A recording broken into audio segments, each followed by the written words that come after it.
Le Point Bourse vous est présenté par Bourse Direct.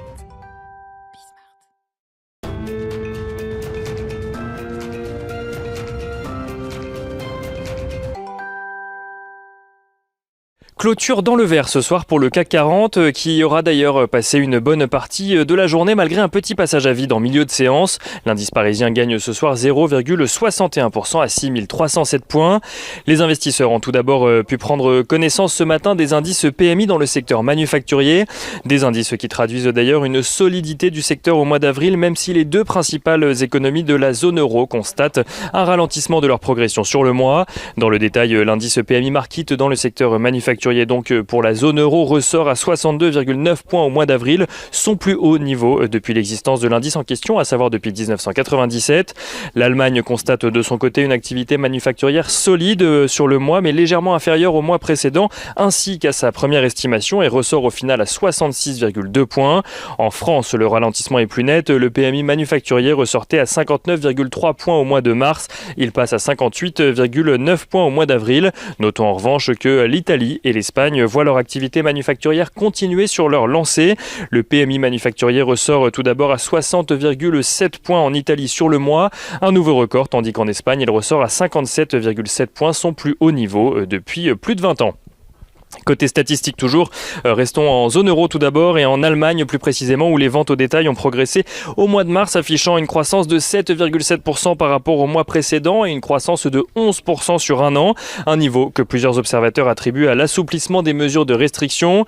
Et puis direction les États-Unis à présent où les investisseurs ont pu prendre connaissance de l'indice ISM du secteur manufacturier qui recule de son côté de 4 points pour tomber à 60,7 points alors que les analystes anticipaient une légère progression sur le mois d'avril pour atteindre 65 points. Une pause donc dans la reprise après un niveau record atteint au mois de mars. États-Unis toujours, les craintes qu'une inflation trop forte pousse la Fed à revoir sa politique monétaire reviennent d'ailleurs sur le devant de la scène depuis ce matin et même depuis vendredi soir.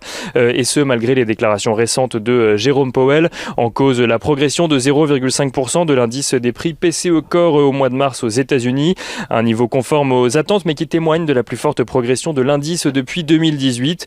Jérôme Powell qui s'exprimera à nouveau d'ailleurs ce soir lors d'une conférence organisée par la National Community Reinvestment Coalition. En attendant, Janet Yellen s'est voulue rassurante ce week-end sur les risques inflationnistes, notamment des plans de relance voulus par Joe Biden, précisant que toutes les dépenses seraient étalées de manière globalement uniforme sur les 10 prochaines années.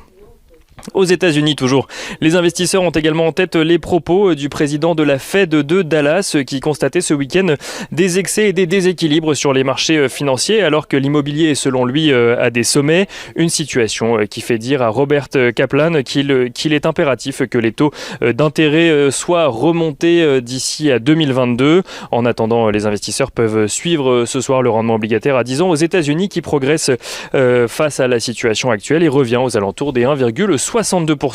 Ça, c'était pour les actualités macroéconomiques ou les statistiques du côté des valeurs à suivre ce soir à Paris ou d'ailleurs aux États-Unis. On note tout d'abord à Paris que les immatriculations de voitures neuves reculent de 25,4% exactement au mois d'avril en France. Une nouvelle qui n'impacte pas Stellantis dont les ventes reculent de 30% sur la période, ni même Renault dont les ventes reculent de 32% sur la période puisque Stellantis gagne 1,6% ce soir, Renault 1,77% ce soir.